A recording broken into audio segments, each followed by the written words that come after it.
La Perse. Quand tu parles avec la Perse, tu vois dans la Bible que la Perse est censée élever vers les alliés contre Israël. Donc, et puis tu vois que ce qui va arriver, donc, et le roi du Nord va venir. Le roi du Nord, chaque fois que tu vas voir le roi du Nord, il faut suivre la Russie. C'est ça dans la question. Donc, le grand chef qui va contrôler, qui va implémenter les choses puissantes de l'Antichrist sur la terre, c'est celui qui vient après Vladimir Poutine. Donc, bientôt, Vladimir Poutine va mourir subitement. Subitement, coupé de la scène. C'est le 4e aujourd'hui. Nous sommes le 6 janvier 2021. Donc, bientôt, bam, il va quitter la scène subitement, bizarrement. Parce que Dieu veut, comme il a voulu accélérer la vie, il va accélérer partout. Des choses bizarres, ils vont arriver sur la terre. D'accord?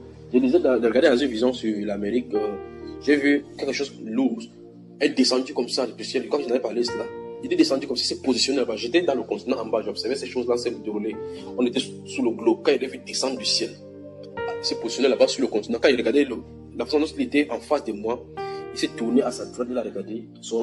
Sa cible était l'Amérique. Tu vois, cet ours-là s'est tenu comme ça, il s'est levé. Et puis c'était le Saint-Esprit dit l'ours polaire. C'est donc celui du Nord, le chef du Nord. Et tu remarques que ça ne peut pas être Vladimir Poutine. Parce que Vladimir Poutine est déjà là avec son incarnation. Donc il y a notre qui descend, il y a notre esprit qui va descendre pour incarner. Donc cet esprit est déjà sur quelqu'un qui va remplacer Vladimir Poutine. J'ai juste dit, j'ai vu cet ours-là s'est devenu sur ses pieds. Et il a regardé comme ça, farouche.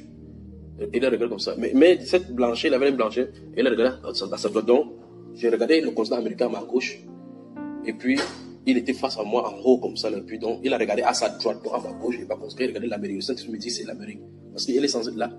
Un de ces jours, l'Amérique va se lever sur le comme une pomme que la Russie va le surprendre dans le frappe. Bam! Il va frapper. L'Amérique sera frappée d'abord avant qu'ils attaquent Israël, parce que c'est l'Amérique qui est le soutien d'Israël. Il faut frapper le temps pour qu'ils se concentrent sur leurs choses comme ça, ils seront de faire sur Israël. Mais ils ne savent pas que Dieu les a rassemblés là-bas pour ça, pour les juger. Ils vont croire peut-être qu'ils sont de faire la mesquination, donc ils se font des choses comme ça pour pouvoir surprendre Dieu. Mais tu vois que Dieu a prévu que quand ils vont venir là-bas, Dieu va venir faire lever contre cette pasteur. Donc le moment va venir, les princes et les gens qui vont défendre Israël, ce seront déjà dans le pays. Donc Satan a son plan, il travaille son plan sous le plan de Dieu. Tu vois? Donc, et Dieu dit dans les Saintes Écritures que ils viennent comme ça attaquer son pays. Ils oublient, si tu veux disais, Zacharie 12 et 14. Il dit qu'ils sont ignorants du fait que c'est lui qui les a rassemblés. Donc quand il dit que allons feu Israël. Alors quand il dit allons, Dieu te dit que s'il te plaît, allez attaquer mon peuple, que je vous montre que je suis Dieu. D'accord?